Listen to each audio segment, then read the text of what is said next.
Ya salam, mungkin saudara menunggu ya sharing hari ini memang agak lama karena ya banyak hal yang harus saya lakukan.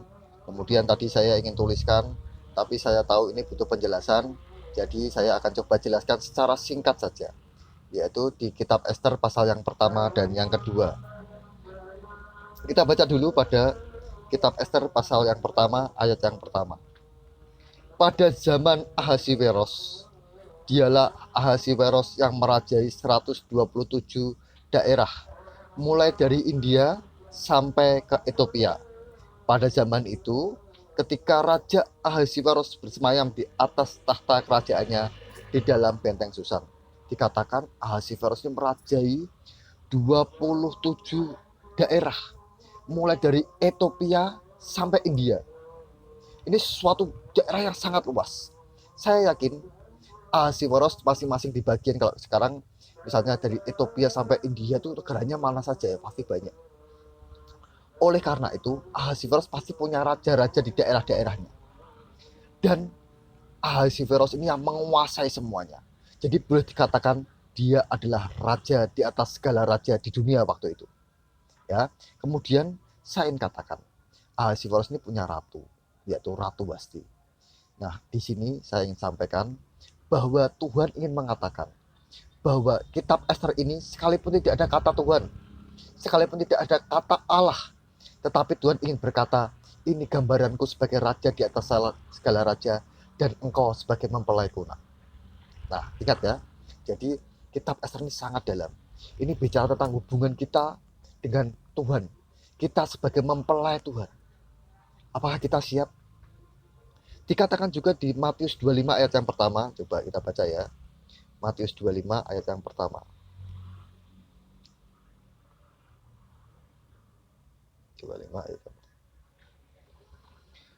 Pada waktu itu hal kerajaan surga seumpama 10 gadis yang mengambil pelitanya dan pergi menyongsong mempelai laki-laki. 5 diantaranya bodoh dan 5 bijaksana. Gadis-gadis yang bodoh itu membawa pelitanya tetapi tidak membawa minyak. Sedangkan gadis-gadis yang bijaksana itu membawa pelitanya dan juga minyak dalam buli-buli mereka. Tetapi karena mempelai itu lama tidak datang-datang juga, mengantuklah mereka semua, lalu tertidur. Waktu tengah malam terdengarlah suara orang berseru, "Mempelai datang, songsonglah dia." Gadis-gadis itu pun bangun semuanya, lalu membariskan pelita mereka. Gadis-gadis yang bodoh berkata kepada gadis-gadis yang bijaksana, "Berikanlah kami sedikit dari minyakmu itu, sebab pelita kami hampir padam." Tetapi jawab gadis-gadis yang bijaksana itu, "Tidak, nanti tidak cukup untuk kami dan untuk kamu. Lebih baik kamu pergi kepada penjual minyak dan beli di situ." Akan tetapi, waktu mereka sedang pergi untuk membelinya, datanglah mempelai itu dan mereka telah siap sedia masuk bersama-sama dengan dia ke ruang perjamuan kawin, lalu pintu ditutup. Hal kerajaan surga, kedatangan Tuhan itu akan menjemput mempelainya. Apakah kita gadis bodoh atau gadis bijaksana? Kita ini mempelai-mempelai Tuhan. Begitu juga dikatakan dalam kitab Wahyu. Kitab Wahyu 21 ayat yang ke-9. Kitab Wahyu 21 ayat yang ke-9.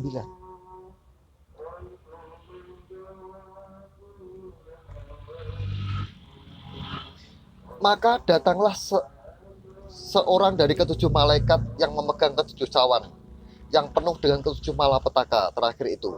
Lalu ia berkata kepadaku, katanya, "Marilah ke sini. Aku akan menunjukkan kepadamu pengantin perempuan, mempelai anak domba." Jadi ingat, kita ini mempelai-mempelai Tuhan. Dan Tuhan Yesus ketika datang, dia adalah raja di atas segala raja. Kitab Ester hari ini Tuhan yang menyampaikan, "Aku ingin mempelaiku, nak. Ajarkan mereka menjadi mempelaiku." Nah, oleh karena itu, saya akan sharingkan dua bagian yang Tuhan ajarkan hari ini untuk kita menjadi mempelai Tuhan. Jadi banyak orang selalu berkata, "Aku mempelai Tuhan, aku mau menjadi mempelai Tuhan," tapi nggak tahu caranya. Oleh karena itu, saya ingin sharingkan itu. Ya, ingat, saya dipanggil bukan untuk berkata janji-janji Tuhan, tapi saya ingin menunjukkan jalan ke sana. Saya tidak bisa berkata berkat-berkat tanpa kita berjalan menuju berkat, menuju padang yang berumput hijau, nggak bisa. Saya nggak bisa, kita ini mempelai Tuhan tapi nggak tahu, nggak menunjukkan bagaimana kita menjadi mempelai Tuhan. Nah, untuk itulah saya dipanggil Tuhan. Seringkali memang tidak mudah, jalan dengan Tuhan itu seringkali penuh penderitaan, tetesan air mata. Tapi kalau kita lalui dengan sukacita, kita akan diberkati luar biasa dan kita akan dipakai Tuhan luar biasa, bahkan lebih lagi. Kita akan ketika Tuhan datang, kita akan menjadi mempelai-mempelainya. Nah, satu hal yang pertama yaitu syarat untuk menjadi mempelai Tuhan, kita baca pada Ester pasal 1 ayat yang ke-15. Ester pasal 1 ayat yang ke-15. Apakah yang harus diperbuat atas Ratu Wasti menurut undang-undang karena tidak dilakukannya titah Raja Ahasiweros yang disampaikan oleh Sida-Sida. Jadi ketika raja sebagai gambaran Tuhan itu Raja Ahasiweros mengadakan pesta, kemudian memanggil mempelainya, tapi mempelainya tidak mau datang. Akhirnya apa? Dikatakan apa yang harus dilakukan kepada Ratu Wasti, mempelai yang tidak mau datang. Nah, kemudian dikatakan di pasal 19, saudara baca sendiri pasal-pasal selanjutnya ya. Saya baca Ester 1 pasal 19. Jikalau baik pada pemandangan raja, hendaklah dikeluarkan suatu titah kerajaan dari hadapan baginda dan dituliskan di dalam undang-undang Persia dan Media, sehingga tidak dapat dicabut kembali, bahwa Wasti dilarang menghadap Raja Ahasiweros dan bahwa raja akan mengaruniakan kedudukannya sebagai ratu kepada orang lain yang lebih baik daripadanya. Akhirnya apa? Ratu Wasti diganti. Karena apa? Tidak melakukan titah Tuhan, seperti yang sering kali saya saringkan. Ya, masing-masing kita ini sebenarnya punya tugas panggilan masing-masing. Kita diberi perintah, diberi titah Tuhan. Tuhan panggil aku, nak, kamu mempelaiku. Tapi apakah kita mau melakukan? Apakah kita menolak panggilan Tuhan? Ingat, bukan Tuhan yang butuh kita, tapi kita yang butuh Tuhan. Ketika kita tidak mau datang, maka Tuhan ganti kita. Tuhan ganti Ratu Wasti. Tuhan singkirkan Ratu Wasti karena apa? Dikatakan tidak dilakukannya titah raja. Taat. Untuk menjadi mempelai Tuhan, kita harus taat terhadap titah Tuhan, terhadap perintah Tuhan. Saya yakin seringkali perintah Tuhan itu aneh, tidak masuk akal, berat, bertentangan dengan daging, bahkan bertentangan dengan keluarga. Tapi itulah ujian, itulah pilihan. Abraham untuk mempersembahkan Ishak, dia pasti bertentangan dengan keluarga. Pasti. Daud ketika harus menari-nari di hadapan Tuhan, dia bertentangan dengan istrinya. Tapi apa? Itu pilihan. Kita mau melakukan perintah Tuhan, mau jadi mempelainya, atau kita mau lari dari panggilan kita. Kita tidak mau melakukan titah Tuhan, yang akibatnya maka kita akan diganti. Saya pernah katakan kepada teman saya, jadi teman saya ini pernah ngomong-ngomong dengan saya pernah ngomong, Pak, saya pelayanan ini benar-benar mengandalkan Tuhan. Saya hanya melakukan perintah Tuhan. Seringkali ketika saya butuh berkat, saya tidak bisa mengandalkan si A, si B, si C, karena saya katakan saya tidak pernah minta apapun kepada orang. Saya kalau minta kepada Tuhan, dan belum tentu si A, si B, si C itu bisa, maksudnya mendukung pelayanan saya terus. Orang itu bisa berubah-ubah. Tetapi ketika saya mengandalkan Tuhan, ketika si A atau si B tidak mau atau dalam keadaan tidak bisa untuk mendukung pelayanan saya, maka Tuhan ganti si D, ganti si E. Begitu. Tapi saya pesankan saudara, kalau saudara dipakai Tuhan, diberi perintah Tuhan, lakukan saja. Saya seringkali juga diperintahkan Tuhan untuk hal yang lain, untuk menjadi berkat orang lain. Saya tahu, ketika saya tidak mau, maka saya akan diganti oleh orang lain. Untuk menjadi mempelai Tuhan, syarat yang pertama, kita harus melakukan titah raja, titah Tuhan. Ya, kemudian yang kedua saya ingin bacakan di Ester pasal yang kedua, ayat yang ke-15. Ester pasal yang kedua ayat yang ke-15. Saya bacakan, ketika Ester, nah kemudian raja ini mencari pengganti Ratu Wasti. Nah ini kemudian Ester ini harus menghadap raja untuk dipilih atau enggak. Ketika Ester, anak Abigail, yakni saudara ayah Mordekai yang mengangkat Ester sebagai anak, mendapat giliran untuk masuk menghadap raja, maka ia tidak menghendaki sesuatu apapun selain daripada yang dianjurkan oleh Hegai, sida-sida raja, penjaga para perempuan. Maka Ester dapat menimbulkan kasih sayang pada semua orang yang melihat dia. Akhirnya Ester dipilih menjadi mempelai, menjadi ratu, menjadi mempelai raja. Karena apa? Dikatakan maka ia tidak menghendaki sesuatu apapun untuk menjadi mempelai Tuhan. Kita harus fokus ke Tuhan. Tujuan kita itu Tuhan. Kalau kita punya pekerjaan, punya usaha, diberkati Tuhan keluarga, atau kita dipakai sebagai penginjil, pendeta, tujuan kita itu Tuhan. Apa yang bisa aku lakukan untuk Tuhan? Menyenangkan hati Tuhan. Tidak mengingini apapun.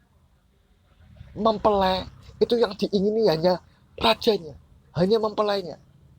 Kalau mempelai misalnya, saya punya pacar yang mau jadi calon istri saya, tapi kemudian dia malah merindukan orang lain, bukan saya. Rasanya gimana?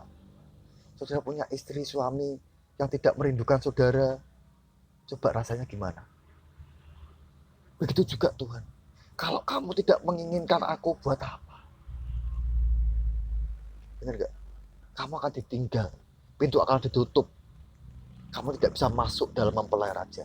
Perjamuan kawin anak domba di akhir zaman.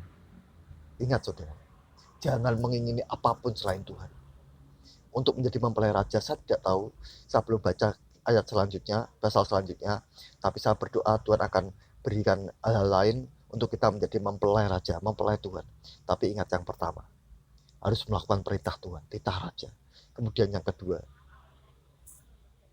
kita harus tidak boleh mengingini apapun lebih daripada Tuhan. Ingini Tuhan, makanya dikatakan, kejarlah dahulu kerajaan Allah dan kebenarannya, maka semuanya akan ditambahkan kepadamu. Kita nggak bisa kalau mau ingin kita semuanya, tapi kita nggak pernah mengejar Tuhan. Pak Petrus pernah memberi ilustrasi, ada orang pakai helm bagus, hadiah dari salah satu pabrikan motor. Wah, helmmu bagus ya, unik. Kemudian dia datang ke dealer motor itu. Pak, sama beli helm, boleh nggak? Nggak boleh. Harus beli motor untuk dapat helm. Kejar Tuhan baru dapat semuanya. Untuk jadi mempelai Tuhan, kita fokus ke Tuhan. Ingini Tuhan lebih dari apapun. Syarat yang kedua, saya berdoa hari ini kita belajar sesuatu. Walaupun saya sharing terlambat, saya sharing di pinggir jalan, tapi saya berdoa Roh Kudus sendiri yang ajarkan kita untuk menjadi mempelai Tuhan. Sebelumnya saya ingin berdoa untuk semuanya, karena ini mungkin saya akan sharingkan di YouTube saya. Bapak, terima kasih atas firman-Mu hari ini Tuhan, atas pengajaran-Mu hari ini Tuhan. Kami tahu Engkau adalah Raja di atas segala raja. Engkau yang berkuasa atas dunia, Engkau yang berkuasa atas hidup kami, Engkau yang berkuasa atas pekerjaan kami. Kami bersyukur Tuhan punya Allah seperti Engkau, punya Tuhan seperti Engkau, Allah yang baik, Allah yang mengasihi kami. Kami berharap Tuhan, kami ingin berusaha untuk menjadi mempelai-mempelai-Mu. Kami ingin taat perintah-Mu, titah-titah-Mu Tuhan. Kami ingin mengingini hanya Engkau. Tidak ada yang lain selain Engkau Tuhan. Lebih dari apapun kami ingin mengingini Engkau. Terima kasih Bapa. Kami berdoa Tuhan, secara khusus untuk teman-teman saudara-saudara kami yang positif COVID. Saya percaya Tuhan, dalam nama Tuhan Yesus sembuh. Kami percaya Tuhan, kesembuhan ada di tangan-Mu. Kesembuhan ada di tangan-Mu. Kami juga berdoa untuk anak kami yang saat ini di rumah sakit. Anak rohani saya yang ada di rumah sakit, Cynthia, karena anemia. Kami percaya Tuhan, dalam nama Tuhan Yesus, Kau yang sembuhkan Tuhan. Kami percaya itu Tuhan, kesembuhan ada dalam tangan-Mu. Terima kasih Bapa, terima kasih Tuhan Yesus, terima kasih Roh Kudus, terima kasih atas segala kasih-Mu, kebaikan-Mu, pengampunan-Mu, keselamatan yang Kau berikan, kekuatan kesehatan yang Kau berikan, damai sejahtera, anugerah kuasa yang Kau berikan dalam hidup kami. Terima kasih Tuhan. Demi nama Tuhan Yesus, kami sudah berdoa dan kami mengucap syukur. Terima kasih Tuhan. Haleluya. Amin. Puji Tuhan.